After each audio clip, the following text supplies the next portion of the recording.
Our next guest is a powerful and hardworking businesswoman in the world of product design and interiors.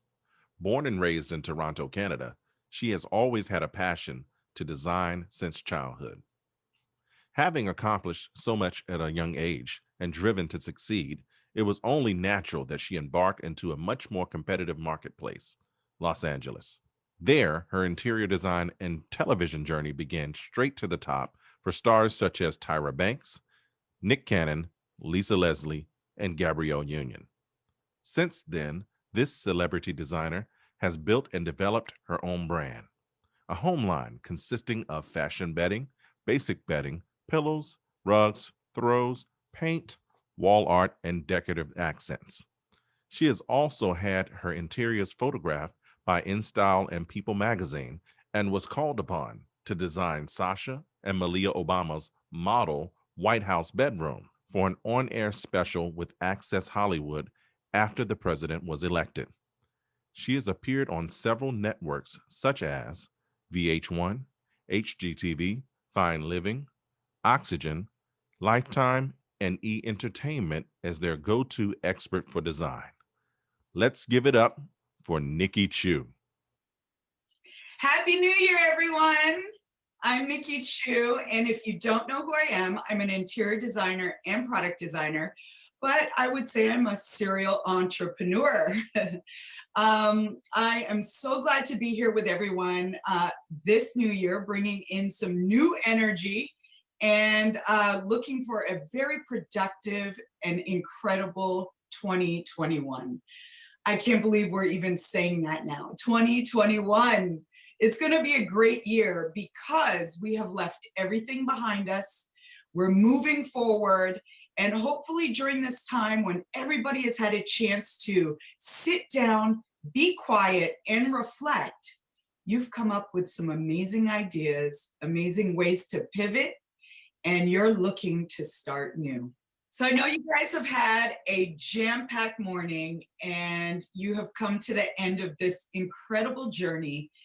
And really, I think the ultimate question is, how do you do it? How do you turn your dreams into a reality?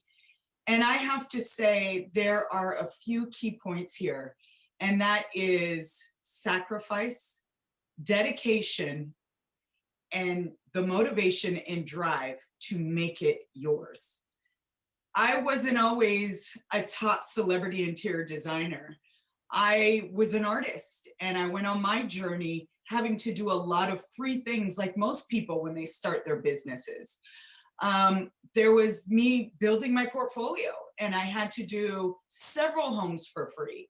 I also had to take a lot of reduced costs for what I truly knew my talent was in order to get the portfolio, the photos, the connections that I needed to. When you are on your journey to success, there are going to be several things that you may think are below you, beneath you, beside you, behind you. But the truth is, you have to do it all in order to get to the place where you can demand your true value and what you're worth. Being an artist, because I truly am an artist, there were several moments where I just wasn't sure I was going to make it. I wasn't sure if I was going to be able to live the life that I dreamed of, both financially and a level of success that I saw for myself. And those moments definitely, if it wasn't for my good friends, the relationships I had that helped remind me that I was amazing at what I did, that success was around the corner. And to be honest with you, deepening my faith. Each step of my journey was about reconnecting with God and deepening my faith through prayer. Because what prayer does when you're an entrepreneur and you're on this journey is help you recognize that when those serendipitous moments happen, when something that deep down inside that you truly desire, only you know when that moment happens, to keep encouraging you, to show you hope, to keep moving forward. Those are the things that you have to grasp onto when you are an entrepreneur looking to fulfill your dreams. There are things like, I want to work with this person and I want this level of budget. And then all of a sudden I go to a dinner party and the person who ends up sitting next to me says, wow, I was looking for somebody like you. We had this extreme budget. The designer before you messed it up. And now we're looking to find a new designer and you just happen to be sitting next to the person. Those are the synchronicity and the moments that God will put in a line with you on your journey to keep you wanting, looking for that next level and maintaining the hope and desires to fulfill your dreams. I hope that makes sense because, a lot of times there's going to be those dark moments where you think, I can't do this. And if I'm being completely transparent, the only way to get through that is through prayer. It is very challenging. Sacrifice is also a big part of this journey. Sometimes I didn't make it to family events. Sometimes I wasn't able to go on the trip with all my friends because I had something due. That level of sacrifice is synonymous with being successful and being an entrepreneur. I have missed out on a lot of things. Sometimes even with my relationship, I have to choose getting the presentation completed and asking him to wait for me, or maybe can we do whatever he wanted to do tomorrow?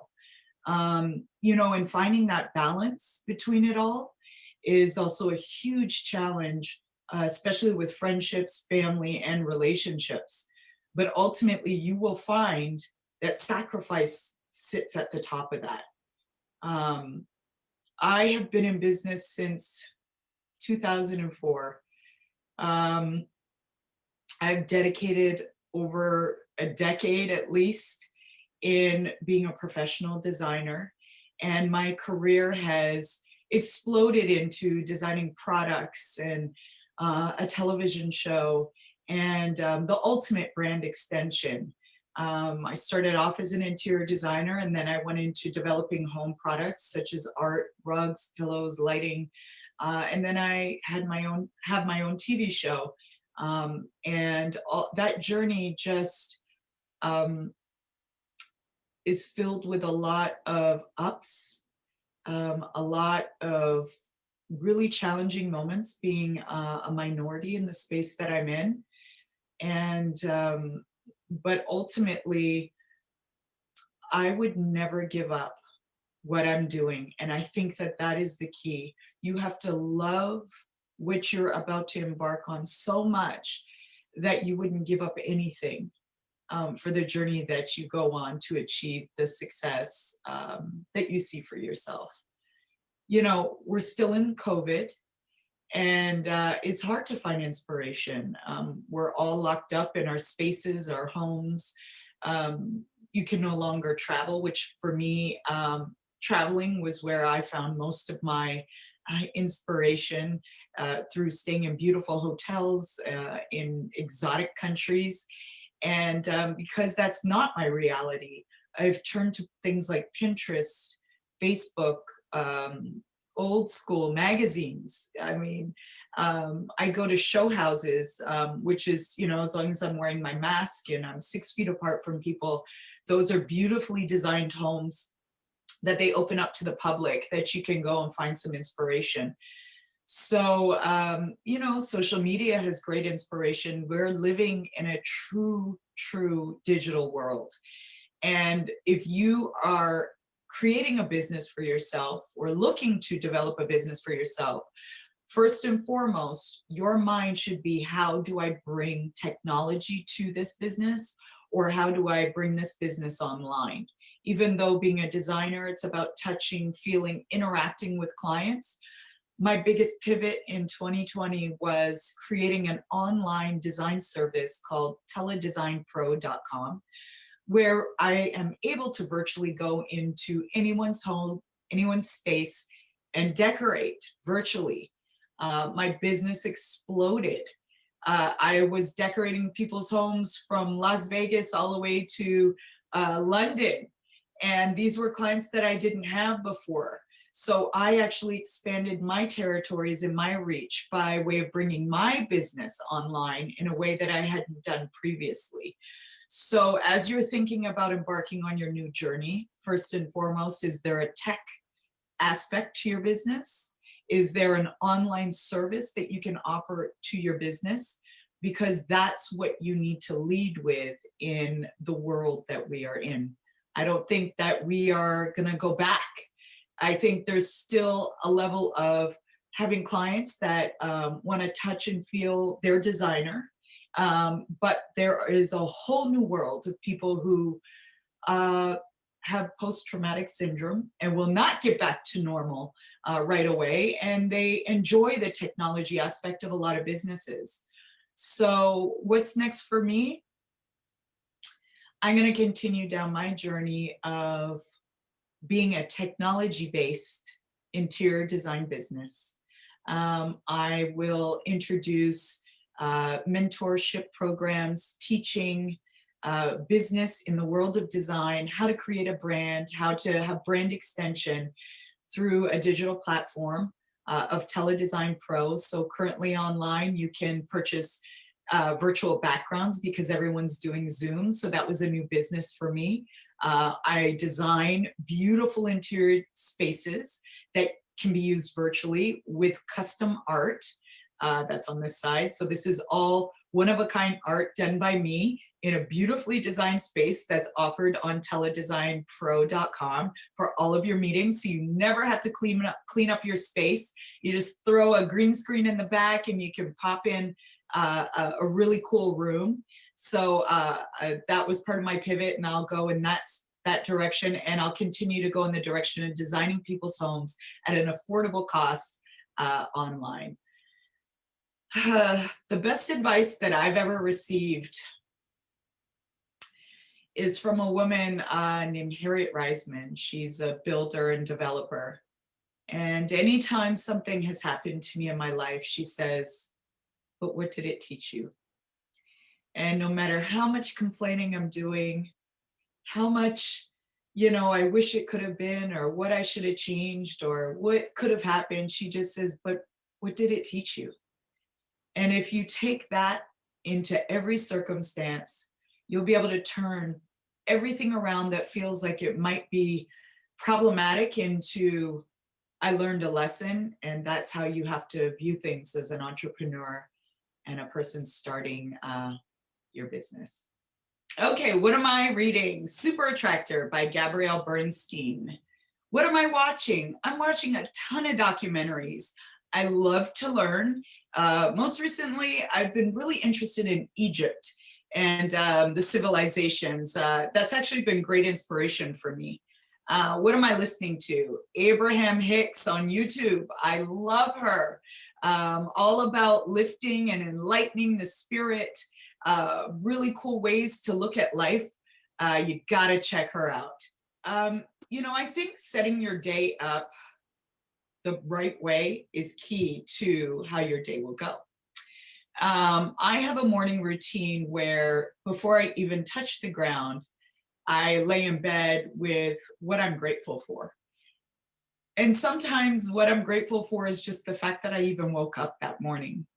I'm grateful for my sight, my sound, my taste, my friends. I just go on a roll of what I'm grateful for.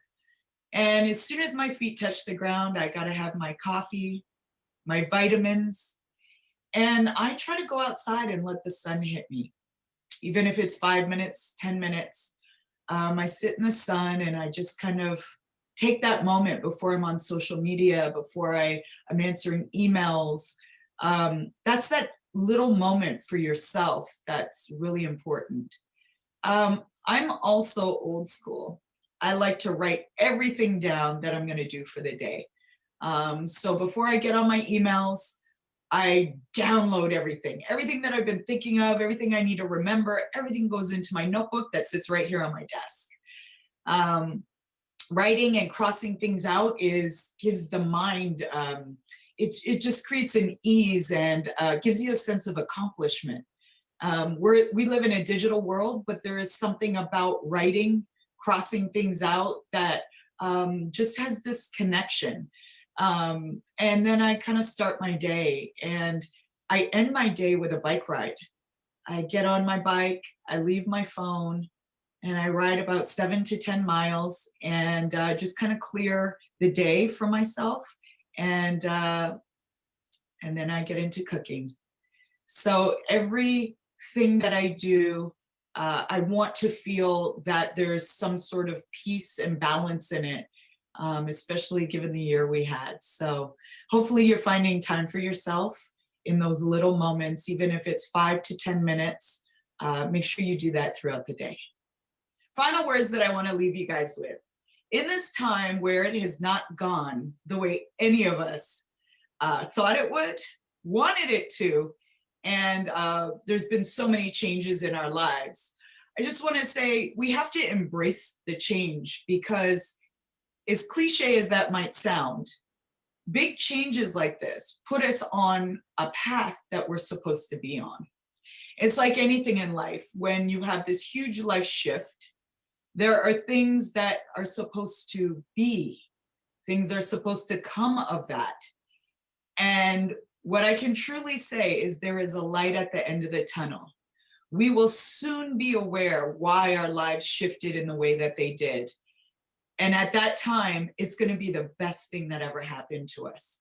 So if we can maintain a positive mindset, positive thinking, to know that there was a reason in each of our lives with whatever transpired in our lives during the year of COVID, we are better for it. I know I am. And I wish everybody the best of luck this year with all of their dreams, their endeavors, and hope to see you guys soon.